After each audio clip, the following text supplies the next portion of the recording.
Beberapa kali kita digemparkan dengan berita perebutan mayat antara keluarga si mati dengan Majlis Agama Islam. Kita juga digemparkan dengan beberapa kes umat Islam yang mahu keluar daripada agama. Jadi kita ingin mengetahui bagaimana kes-kes ini diselesaikan. Ikuti penjelasan daripada pengurus undang-undang Majlis Agama Islam Wilayah Persekutuan, Wan Muhammad Sanusi Muhammad Noh. Jom.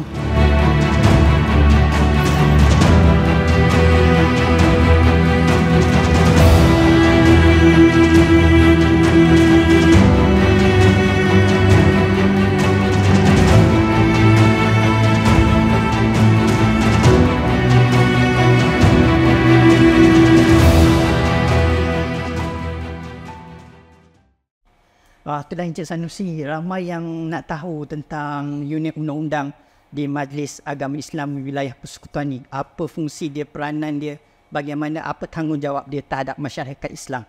Okey, pertama sekali unit undang-undang ni dia antara unit yang lambat ditubuhkan lah. Dia ditubuhkan dalam sekitar tahun 90-an. Dan unit undang-undang ni ditubuhkan sebab kita ni sebuah badan berkanun. Badan berkanun dia bukan government lah. Dia terasing daripada kerajaan, di mana kerajaan Jabatan Peguam Negara dia tidak mewakili badan berkanun. Jadi oleh kerana undang-undang Islam dan juga urusan berkaitan dengan zakat dan sebagainya ni semakin complicated, kita perlu adanya unit undang-undang sendiri yang dilantik secara dalaman, secara in-house untuk membantu MAWIP menasihati MAWIP dalam semua perkara-perkara yang melibatkan agama, undang-undang agama Islam. Bidang kuasa kita supaya tidak melangkaui lah. Dan di unit undang-undang juga, selain daripada memberikan nasihat kepada peruntukan undang-undang yang berkuat kuasa ke atas MAWIP, dia juga menyediakan dokumentasi-dokumentasi yang berupa dokumentasi perundangan lah, perjanjian-perjanjian yang kita boleh membuat secara dalaman. Itulah di unit undang-undang. Okey, kita dah tahu semua fungsi unit undang-undang ni kan. Saya difahamkan dana diperuntukkan untuk di bawah jabatan ini lah. Berapa banyak dana disediakan, sumbernya dari mana dan bagaimana ia digunakan? Okey, untuk dana bagi membiayai urusan unit undang-undang ni kita ada banyak lah. Pertamanya dana ni kita dapat daripada sumber kerajaan, daripada MOF setiap tahun, dan kita ada sumber peruntukan daripada zakat, kita ada juga sumber daripada sumber am. Untuk dana ini kita belanjakan mengikut kefungsian undang-undang sendiri. Sebagaimana saya sebutkan tadi, penasihatan. Kalau kita perlukan nasihat yang complicated, selain daripada dapatkan pandangan daripada Jabatan Peguam Negara sebagai pandangan kedua, kita juga dapatkan pandangan daripada peguam. Sudah situ kita kena bayar. Dan peguam juga, kita melantik peguam-peguam ni untuk mewakili MAWIP dalam kes-kes litigasi di mahkamah. Kita ada banyak kes-kes litigasi sama ada di civil ataupun di syariah. Sudah tentu sebagai pihak kuasa agama dia terdedah kepada saman-saman yang daripada pihak-pihak yang terkilan dengan keputusan-keputusan yang dibuat oleh MAWIP. Jadi kita perlu lantik peguam dan dana ini digunakan. Dan agihan dana ini kita melihat kepada jenis kes tersebut. Kalau kes itu melibatkan perkara-perkara melibatkan sumber am, contoh tunggakan sewa, kita akan gunakan sumber am. Kalau perkara itu berkaitan dengan wakaf, kita akan gunakan sumber daripada wakaf. Kalau melibatkan hal ehwal agama Islam, permohonan perisytiharan agama contohnya, kita akan gunakan dana zakat. Institusi agama Islam apabila dia dicabar di mahkamah, kita boleh menggunakan peruntukan zakat untuk mempertahankan institusi agama Islam itu. Jadi dana-dana ini banyak diagihkan mengikut ni. Dan selain daripada itu, unit undang-undang juga menguruskan perwataan. So perwataan dia akan melibatkan percetakan undang-undang, percetakan dokumen-dokumen instrumen pelatihan-pelatihan, penyiaran dalam warta, lembaga-lembaga yang perlu di bawah undang-undang untuk diwartakan. So di situ menggunakan peruntukan daripada unit undang-undang juga untuk membayar percetakan nasional. Mungkin ramai yang nak tahu macam mana agaknya banyak kes murtad yang kita tahu berlaku di negara ini. Bukan banyaklah, adalah kes-kes yang kita tahu yang dilaporkan oleh media. Bagaimana agaknya peranan Jabatan Undang-Undang MAWIP ni? Bagaimana? Adakah dia mempertahankan kesucian agama Islam? Bagaimana cara dia? Okay. Di MAWIP ni dia di wilayah persekutuan. Secara umumnya dia tidak ada kes murtad. Sebab kes itu dia kategorikan sebagai perisytiharan agama. Okey. Perisytiharan agama ni dia ada banyak kategori. Sama ada seseorang itu kita nak mengisytiharkan dia masih lagi seorang Islam ataupun dia tidak beragama Islam ataupun dia telah pun meninggal dan jenazah ini dipertikaikan Islam atau tidak Islam. Jadi dalam kes-kes begini, Mawid akan disaman lah. Kita ada satu kes di mana pihak pemohon disaman Jabatan Agama Islam. Kerana Jabatan Agama Islam ni adalah pendaftar mu'alaf. Tetapi di bawah undang-undang kita, Akta 505, menetapkan bahawa pendaftar mu'alaf itu dilantik oleh Mawid. Cuma mesyuarat Mawid memutuskan bahawa pendaftar mu'alaf adalah Jawi. Sebab itu apabila rakyat pemohon dia nak saman, sebab pendaftaran itu dibuat di Jawi, dia akan saman Jawi. Dan di mahkamah kita akan buat bantahan awal untuk menukar nama daripada Jawi kepada nama Mawid. Kerana di dalam Akta 505, identiti yang boleh disaman dan menyaman itu adalah Majlis Agama Islam Wilayah Persekutuan, dan bidang kuasa pendaftaran mu'alaf ini adalah di bawah Mawid. Jadi apabila disaman, Mawid akan dijadikan pihak dalam saman sebagai responden lah. Ataupun kalau peristilahan nak berebut jenazah dan sebagainya, Mawid akan memohon, jadi pemohon. Kita tengok jenis-jenis saman. Dan apa yang kita buat adalah apabila kita dapat permohonan untuk mengisytiharkan agama pemohon tadi, saya akan lantik peguam dan kita akan pergi kepada Mahkamah Syariah dan kita akan mempertahankan keislaman dia. Kita tengok dari sudut biasanya lah orang nak mengisytiharkan keluar agama ni, dia akan beritahu dia dulu masuk kerana nak kahwin ataupun ibu bapa dia bawa ke Jawi dan daftarkan dia, kadang-kadang bawah umur. So kita tengok case by case basis, mengikut kes-kes yang tertentu, tengok fakta kes dia, dan saya akan berkolaborasi dengan pihak Jawi untuk saya melihat fail dia. Adakah dia memang sebenar-benarnya masuk Islam atau betul dia masuk Islam dalam keadaan paksa, dalam keadaan tanpa kerelaan, ataupun mempunyai pengaruh lain yang menyebabkan dia masuk Islam. Dan kita akan mempertahankan berdasarkan fakta dalam dokumen yang kita ada. Jadi di mahkamah, akhirnya saya akan mohon untuk dia pergi kepada satu proses runding cara akidah, dan runding cara akidah ni dibuat oleh Jabatan Mufti.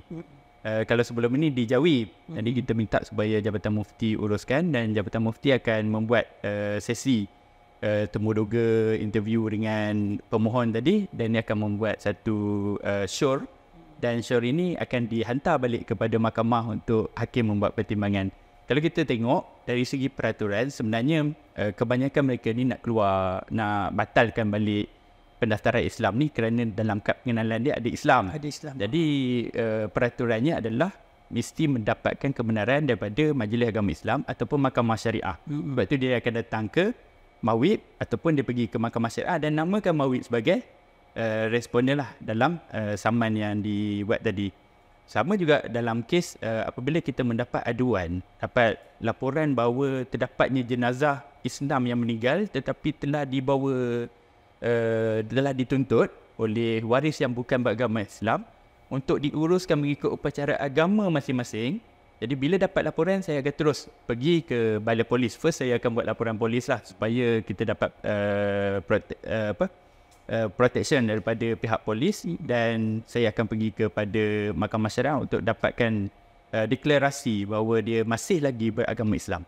Jadi dalam keadaan itu bantuan daripada polis dan sebagainya, dan pernah sekali di BKL sekalipun. Sebab di BKL ni kerana pada ketika itu ada jenazah yang telah pun dibawa ke pusat pembakaran. I see. So pusat pembakaran ni di bawah kawal selia di BKL, di Jalan Kuari. So kita kena namakan di BKL untuk memberikan kerjasama kepada Mawid untuk menyerahkan jenazah tadi. So kita tengok kepada fakta-fakta kes dia ada berbeza. Saya setakat ini ada 3 atau 4 kes yang saya uruskan melibatkan jenazah yang telah pun meninggal, dan kita tengok keadaan di mana jenazah itu. Kalau di rumah family lebih mudah, tapi kalau dah pergi ke agensi pun mudah juga sebab kita dapatkan bantuan daripada agensi sehingga Mawid mendapatkan kebenaran deklarasi daripada mahkamah. Dan ada juga jenazah yang Mawid tahan di HUKM, dan di situ Mawid pernah disaman sehingga 50 juta tuan-tuan kerana menahan jenazah. Dia bawa habeas corpus. Kalau kita biasa habeas corpus ni tahanan salah orang lah, tahanan tanpa kebenaran. Contoh saya tahan mana-mana orang, saya kurung dia. So kebebasan dia itu ditahan. Jadi orang tu boleh menuntut daripada saya. Rupanya jenazah pun sama juga. Dalam kes itu jenazah ni ditahan oleh SUKM kerana arahan Mawid. Dan orang tu waris dia dia tuntut daripada Mawid 50 juta kerana tahanan yang silap. Tetapi apa yang saya buat ketika itu, saya mempunyai peruntukan undang-undang dan saya covered, saya dilindungi oleh undang-undang tindakan saya tersebut, dan mahkamah mengatakan ya, Mawid ada kuasa di bawah Akta Mawid untuk membuat keputusan terhadap keadaan jenazah tadi itu di Islam atau tidak, dan sehingga mahkamah membuat keputusan bahawa dia Islam atau tidak, Mawid tahan. Cuma dalam kes tersebut akhirnya jenazah itu diputuskan bahawa tidak beragama Islam, Islamnya tidak sah, jadi kita pulang kepada waris. Yang di HUKM tadi 50 juta. That's why itu sebabnya kenapa dia saman kita 50 juta, sebab dia menganggap Mawid telah tersilap menahan jenazah ni. Patutnya daripada hari pertama Mawid tak tahan, Mawid serahkan. Tapi selepas perbincangan dan sebagainya, akhirnya kita memutuskan bahawa jenazah ni bukan orang Islam, jadi Islam dia tidak sah, jadi kita pulangkan balik jenazah ni kepada waris. Dan sebab itu dia saman kita. Tapi mungkin ramai yang nak tahu macam mana agaknya Mawid mengambil tindakan, macam mana maklumat tu sampai kepada Mawid yang mengenai mayat ni lah. Macam mana boleh sampai kepada Mawid yang katakan orang ni, jenazah ni sebenarnya dia dah Islam. Dia apabila seorang tu masuk Islam, dia mendaftarkan Islam ni, sama ada dia daftar kepada NGO Islam, dia daftar dengan Perkim contohnya kan. Perkim banyaklah buat. Dan Jawi. Tapi pendaftar mu'alaf yang sah di bawah undang-undang adalah Jabatan Agama Islam yang dilantik oleh Mawid, bukan Perkim, bukan NGO. Jadi apabila mereka ni telah Islam, contoh dia jumpa mana-mana orang berjaya Islam kan, dia kena bawa ke Jawi. Pergi ke Jawi dan daftarkan Islam dia. Di sana pendaftar mu'alaf akan daftarkan dan dia akan keluarkan kad perakuan Islam. Kad perakuan Islam ni adalah bukti konklusif bahawa dia adalah Islam. So selagi mana pendaftar mu'alaf tidak berpuas hati dengan keislaman dia, pendaftar mu'alaf tak akan keluarkan kad tu. Sebab tu kad ini tak dicabar, dia prima facie evidence. So apabila dapat kad tadi, dia balik. Masalah cabaran yang saya ada hari ini adalah keluarga tidak tahu dia masuk Islam. Apabila keluarga tidak tahu dia masuk Islam, dia masuk Islam sembunyi, dan kita pun tak declare, tidak mewawarkan kepada family, mungkin kerana faktor keluarga lah, mungkin dia buang keluarga, takut dan sebagainya, dia Islam sembunyi-sembunyi. Dan bila dia meninggal dalam keadaan keluarga tidak tahu, ini keluarga mengambil dia, keluarga ambil untuk diuruskan mengikut upacara dia. Kan? Sebab keluarga ni kadang-kadang dia tak nampak dia semayang, dia puasa ni amalan yang kita tak nampak kan. Semayang nampak, sembunyi-sembunyi.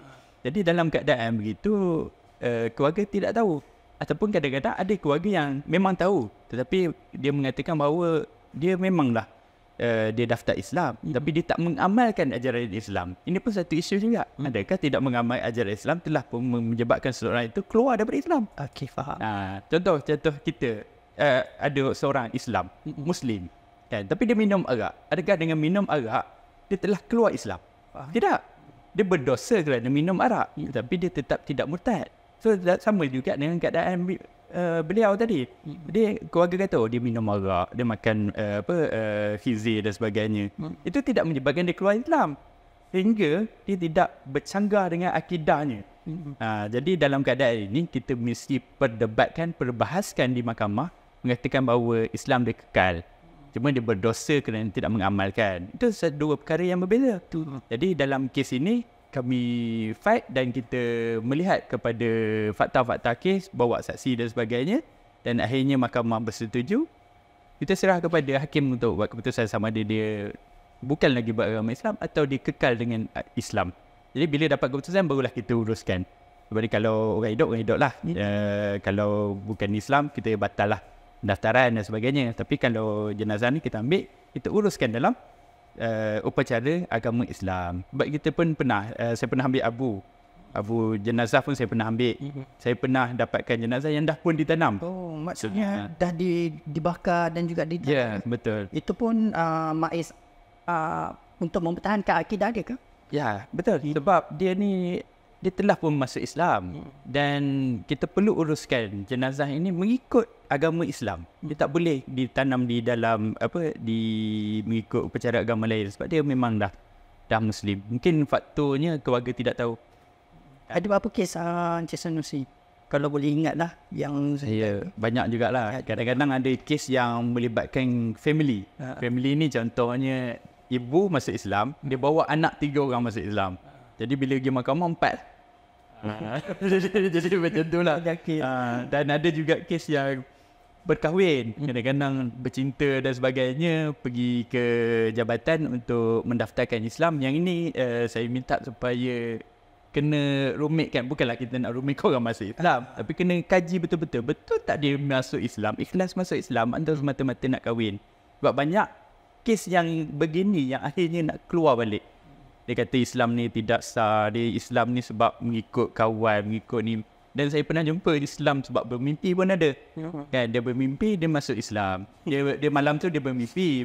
Jadi dia pergi ke Masjid Negara. Dia jumpa orang dekat Masjid Negara. So nak masuk Islam pergi atas. Yang Jawi kan, masuk Islam. So dia pergi pun ada. Lepas tu dia nak keluar Islam balik. Kemudian dia nak keluar Islam balik. Dia kata dia masuk Islam tu tak sah sebab masa tu dia gila. Jadi saya berhadapan dengan kes-kes macam ni lah di Mawib. Dan dana ni lah yang kita akan gunakan untuk mempertahankan. Saya ada jumpa orang yang dia jumpa saya. Dia kata dia wali Allah. Itu pun ada. Boleh bercakap dengan binatang, boleh cakap ni. Dan dia mengatakan bahawa walaupun saya berada bersama dengan dia, tapi ketika itu dia berada di Mekah.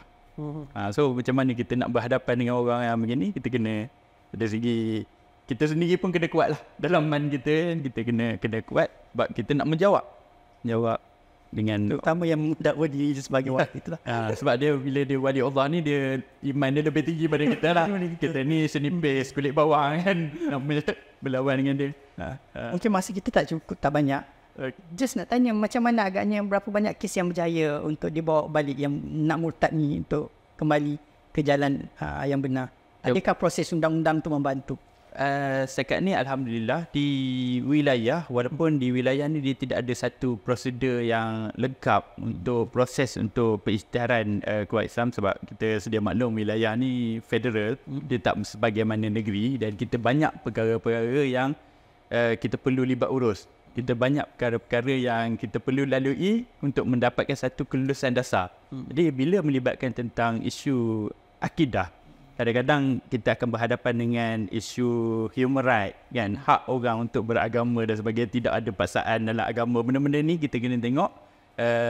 Dan apabila nak membuat sesuatu ni, di wilayah ni dia lebih kepada proses di mahkamah yang tidak ada satu tersusun lah.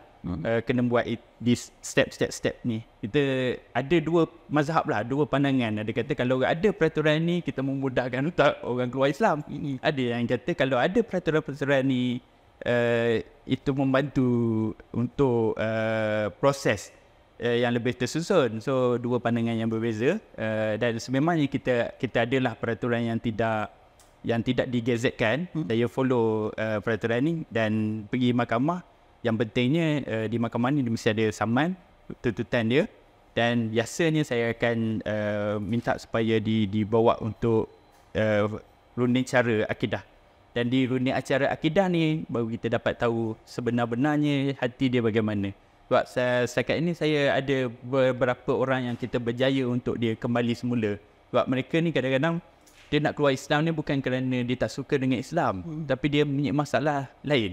Contohnya masalah bila dia masuk Islam, family tak nak terima dia. Bila family tak nak terima, family pulaukan dia, family halau dia, tak bagi dia balik dan sebagainya. Dan duit, satu lagi masalah kan, family tak nak bantu lah. Nak bantu masuk balik agama dia. Dan mereka ni ada juga yang apabila ada masalah keuangan, masalah keluarga ni, hati dia rapuh. Dia mu'alaf ni dia hati rapuh, dia baru masuk Islam dan dia mula nak berbolak-balik, nak patah balik kepada ni masuk Islam susah, tak ada orang nak tolong. Baik dia balik semula kepada agama asal. So banyak yang kes macam tu. Dan satu lagi, kadang-kadang dia masuk Islam ni hanya kerana dia bercinta. Apabila bercinta, pasangan ni tidak membawa dia ke arah Islam yang sebenar-benarnya, kan? Bila dia tak bawa ke arah ni, apabila pasangannya tinggalkan dia, apa dia berlaku? Dia tak tahu nak pergi mana, tak ada tempat dia nak bergantung. Nak balik ke keluarga tak nak terima. Nak balik kepada pakwa lari, kan? Ataupun dah kahwin, suami lari, kan? Saya pernah jumpa orang macam tu. Apabila pergi mahkamah, dia kata apa dekat saya? mana pasangan awak, suami awak mana? Oh, suami saya dah lari meninggalkan saya dengan pahala yang dia dapat kerana Islamkan saya.